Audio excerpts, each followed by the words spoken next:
cette façade de brasserie, d'après-théâtre qui ne donne pas franchement envie. Et pourtant, la rumeur dit qu'il s'y passe des choses intéressantes.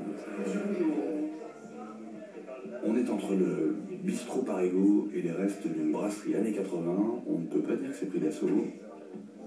Et quand on jette un œil à la carte, alors là c'est le festival. Maquereau mariné au vin blanc, tourte de grouze, cœur de Romsteak, pomme dauphine. Que des vieilleries qui donnent sacrément faim. Ficelé par un chef qui en a connu des grandes maisons, Frédéric Barrette. Comme c'est souvent au petit menu qu'on reconnaît les bonnes adresses, eh bien moi je crois que je vais tenter l'ardoise du déjeuner avec cette formule. Entrée plat à 16 €. En entrée, une salade de joue-bœuf servie dans une grande assiette creuse. Le principe, ce sont des petits cubes de viande posés sur un lit de roquette. La joue de bœuf est bien tiède, bien moelleuse. On sent qu'elle a mijoté dans un pot-au-feu pendant une éternité. L'assaisonnement est bien nickel. On sent l'huile d'olive avec un vinaigre de vin bien aromatique. Il y a des échalotes ciselées. C'est à la fois tendre et nerveux. Franchement, j'adore.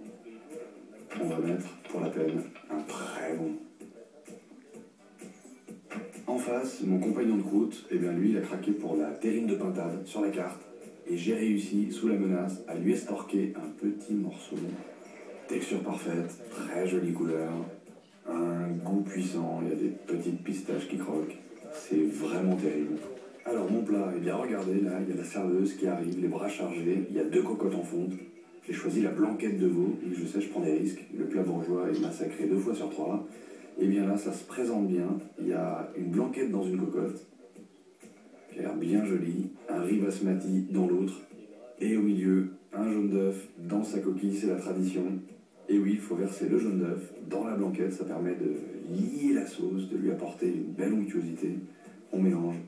Franchement, il y a des parfums de maison de campagne, il y a des gros cubes de veau qui ont l'air bien mijotés, des champignons de Paris entier, des carottes fan, et puis cette sauce vraiment magnifique, qui est bien luisante, bien blanche. On s'est servi une belle assiette, toute fumante, des petites carottes fan, et de la bonne texture, un champignon de Paris, et cette viande qui fond, c'est vraiment un régal, il n'y a pas d'autre mot, pas d'autre note possible qu'un très très bon. En face, l'ami Tristan se régale avec un pot-au-feu de foie de canard, de jeunes légumes arrosés d'un bouillon bien corsé, parfumé à la citronnelle, ça sent d'ici.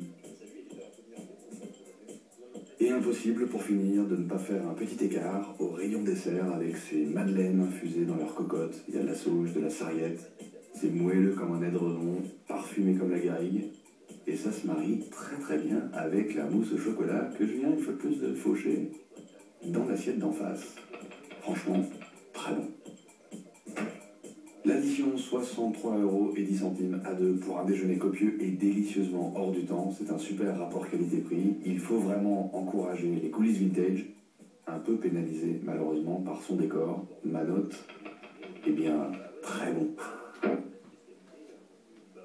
Si l'aventure